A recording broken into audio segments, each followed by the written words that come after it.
National dam safety authority నివేదికలోని అంశాలు బహిర్గతమయ్యాక BRS పార్టీలో కలకలం బయలుదేరింది. కాళేశ్వరంలో భాగంగా నిర్మించిన మేడిగడ్డ, సుందిళ్ల, అన్నారం బ్యారేజీలలో లోపాలు ఒక్కొక్కటి బయటకు వస్తున్నాయి. కాళేశ్వరం ప్రాజెక్టు పేరుతో వృధా చేసిన నిధులతో తెలంగాణలో 10 పెండింగ్ ప్రాజెక్టులు పూర్తయి ఉండేవని కాంగ్రెస్ ప్రభుత్వం, ముఖ్యంగా ఇరిగేషన్ మంత్రి ఉత్తమ్ కుమార్ రెడ్డి ప్రచారం ప్రారంభించారు. ప్రజల్లో విశ్వసనీయత ఉన్న ఉత్తమ్ ప్రచారాన్ని ప్రజలు విశ్వసిస్తున్నట్లుగానే కనిపిస్తున్నది. కాళేశ్వరం ప్రాజెక్టు పేరుతో బీఆర్ఎస్ ప్రభుత్వం 62,000 కోట్లు వృధా చేసిందని ఆయన ప్రచారం చేస్తున్నారు.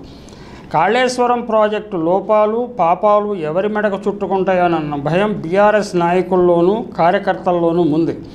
పార్టీ అత్యంత క్లిష్ట సమస్యలు ఎదుర్కొంటున్న ఈ తరుణంలో కేసీఆర్ కుమార్తె కవిత తండ్రికి లేఖ రాయటం, ఆ లేఖను కేసీఆర్ చుట్టూ ఉన్న దెయ్యాలు బహిర్గతపరిచాయని కవిత ఆరోపించడం కేసీఆర్ కుటుంబ సభ్యుల్లో అనైక్యత బట్టబయలు అయింది. ఆంధ్రప్రదేశ్లో షర్మిల తన అన్న జగన్మోహన్ రెడ్డిపై తిరుగుబాటు చేసి అసంతృప్తితో పార్టీ నుంచి బయటకు వెళ్ళిపోయారు. కొత్త పార్టీ పెట్టారు, భంగపడ్డారు. మళ్ళీ తన తండ్రి వైఎస్ఆర్ పార్టీ అయిన కాంగ్రెస్లో మాతృ సంస్థలో చేరారు.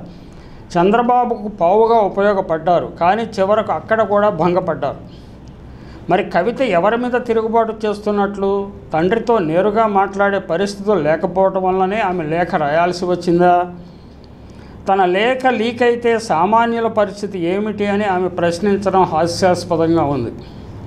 లేఖను లీక్ చేసిన దెయ్యాలు కేసీఆర్కు వ్యతిరేకంగా కుట్ర చేస్తున్నాయా, కవితకు వ్యతిరేకంగా కుట్ర చేస్తున్నాయా? ఈ ప్రశ్నలకు సమాధానాలు లేవు. తన లేఖ గురించి చర్చ జరగాలని ఆమె కోరుకుంటున్నారు. ఆమె రాసిన లేఖ మ్యాగ్నా కార్టా కాదు. లేఖలు రాసిన వారిలో ఆమె మొదటివారు కాదు, చివరివారు కాదు. కవితకు రాజకీయంగా కొన్ని కోరికలు ఉన్నాయి. అయితే ఆ కోరికలు నెరవేరే పరిస్థితులు కుటుంబంలో కానీ, పార్టీలో కానీ, బయట కానీ లేవు. ఆమె లేఖలో ఏమన్నారో చూద్దాం. కేసీఆర్ దేవుడు, ఆయన చుట్టూ దెయ్యాలు ఉన్నాయి, వారి వల్ల పార్టీకి నష్టం జరుగుతోంది. నేను 2 వారాల క్రితం మా పార్టీ నాయకులు లేఖ రాసిన మాట వాస్తవం. ఆ లేఖ బయటకు లీక్ కావడం బాధాకరం. కేసీఆర్ కుమార్తె రాసిన లేఖనే లీక్ అయితే ఇక పార్టీలోని సామాన్యుల పరిస్థితి ఏమిటి? దీనిపై చర్చ జరగాలని బీఆర్ఎస్ ఎమ్మెల్సీ, ఆ పార్టీ అధినేత కేసీఆర్ కూతురు కల్వకుంట్ల కవిత సంచలన వ్యాఖ్యలు చేశాయని మీడియా ప్రచారం చేస్తున్నది. ఆమె కేసీఆర్కు రాసిన లేఖ 2 రోజుల క్రితం బహిర్గతం కావడం రాష్ట్రంలో సంచలనంగా మారిన సంగతి తెలిసిందే. ఆ లేఖపై బీఆర్ఎస్ పార్టీ అగ్రనాయకులు మౌనంగా ఉన్న బీజేపీ, కాంగ్రెస్ పార్టీ నాయకులు రకరకాల వ్యాఖ్యానాలు చేస్తున్నారు. రాష్ట్రంలోనూ రాజకీయాల్లోనూ ఏం జరుగుతుందో ఇప్పుడు అందరం ఆలోచించుకోవాల్సిన అవసరం ఉన్నదని కవిత అంటున్నారు. పార్టీలో అన్ని స్థాయిల్లో ఉన్నవారు అనుకుంటున్న విషయాలు, దాదాపు సగం తెలంగాణ ప్రజలు అనుకుంటున్న విషయాలే లేఖలో చెప్పాను. ఇందులో నాకు వ్యక్తిగత ఎజెండా ఏమీ లేదు. మరి అటువంటిప్పుడు లేఖ బహిర్గతమైతే ఎందుకు ఆందోళన చెందుతున్నారు? వ్యక్తిగతంగా నాకు ఎవరిపై ద్వేషం లేదు, ఎవరిపై ప్రేమ లేదు. మా పార్టీ అధినేతకు రాసిన లేఖ బహిర్గతమైందంటే దాని వెనక ఎవరున్నారో ఆలోచించుకోవాల్సిన అవసరం ఉంది. కేసీఆర్ దేవుడు, కానీ ఆయన చుట్టూ దెయ్యాలు ఉన్నాయి, వారి వల్లే నష్టం జరుగుతోంది. లేఖ బహిర్గతం కావడంతో కాంగ్రెస్, బీజేపీలు కోతికి కొబ్బరి చెప్ప దొరికినట్లు సంబరపడుతున్నాయి. బీఆర్ఎస్ ఆగమైనట్లు ఆ పార్టీల నాయకులు మాట్లాడుతున్నారు. మా నాయకుడు కేసీఆరే, కేసీఆర్ నాయకత్వంలో తెలంగాణ బాగుపడుతుంది, పార్టీ కూడా ముందుకెళ్తుంది. పార్టీలో చిన్న చిన్న లోపాలపై సవరించుకుని కోవట్లను పక్కకు జరుపుకొని ముందుకెళ్తే పార్టీ 10 కాలాల పాటు చల్లగా ఉంటుంది. కాంగ్రెస్, బీజేపీలు విఫలమయ్యాయి. వారు రాష్ట్రానికి చేసింది ఏమీ లేదు. వాటిని కేసీఆర్ నాయకత్వమే ప్రత్యామ్నాయం అని కవిత అంటున్నారు. మరి ఇందులో దెయ్యాలు ఎవరు, ఎవరిని కోవర్టులు ఎవరు, కోవర్టులు వాటి పేర్లు ఏమిటి, వాటిని గుర్తించి బయటకు నెట్టడం అంటే అది ఏమైనా సాధ్యమైన పనా? అటువంటి కోవర్టులను కేసీఆర్ ఎందుకు తన దగ్గరికి చేర్చాడు? కేసీఆర్కి రాజకీయ విజ్ఞత లేదా అనే ప్రశ్న కూడా తలెత్తుతాయి.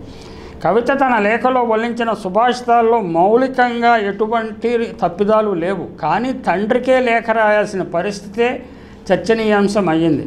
కేసీఆర్ చుట్టూ ఉన్న దెయ్యాలన్నీ వారి కుటుంబ సభ్యులే. మరి దేవుడైన కేసీఆర్ తన చుట్టూ దెయ్యాలను ఎందుకు చేర్చుకుంటున్నారు?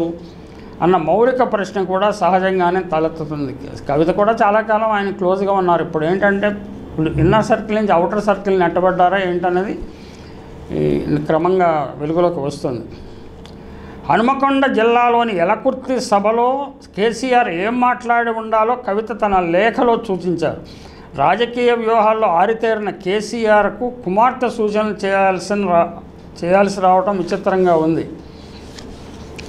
ఢిల్లీ లిక్కర్ కేసులో తనను జైలులో పెట్టి దీర్ఘకాలం పీడించిన బీజేపీపై కవితకు సహజంగానే ఆగ్రహం ఉండవచ్చు. కానీ కేసీఆర్కు మోడీ అన్నా బీజేపీ విధానాలన్నా సుతరాము గిట్టవని, నిజానికి మోడీ అంటే కేసీఆర్కి చిన్న చూపని ఆయన గురించి తెలిసిన అందరికీ స్పష్టమైన అవగాహన ఉంది. అయితే కేసీఆర్ అనువుగాని చోట అధికులమనరాదు, కొంచెముండుటల్ల కొదవ కాదు, కొండ అద్దమందు కొంచెమై ఉండదా విశ్వదాభిరామ వినురవేమ అనే పద్యం బాల్యం నుంచి వంట పెట్టించుకున్న రాజకీయవేత్త. సమయం చూసి కీలెరికి వాత పెట్టడం ఆయనకు వెన్నతో పెట్టిన విద్య. ఈ లేఖ రాయటం ద్వారా కవిత తన అపరిపక్వతను బహిర్గతం చేసుకున్నారా అన్న చర్చ కూడా జరుగుతోంది. కేసీఆర్ తర్వాత చర్చ తన చుట్టూ జరగాలన్నది ఆమె కోరిక. కొన్ని రోజులు అలా చర్చ జరిగినా ఆమె రాజకీయంగా చాలా లైట్ వెయిట్ అనేది అందరికీ తెలుసు.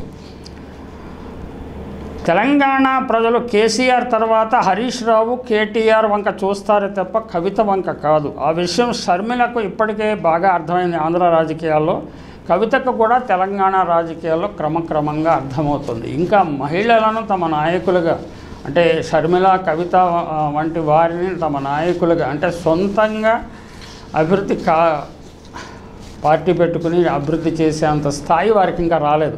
అలాగే సమాజం కూడా అంత మార్పు లోను కాలేదు. ఇంకా ఇది పురుషాధిక్య సమాజం అని వాళ్ళు సరిపెట్టుకోవచ్చు. కానీ రాజకీయంగా కూడా కవిత చాలా లైట్ వెయిట్, షర్మిల మాదిరిగానే.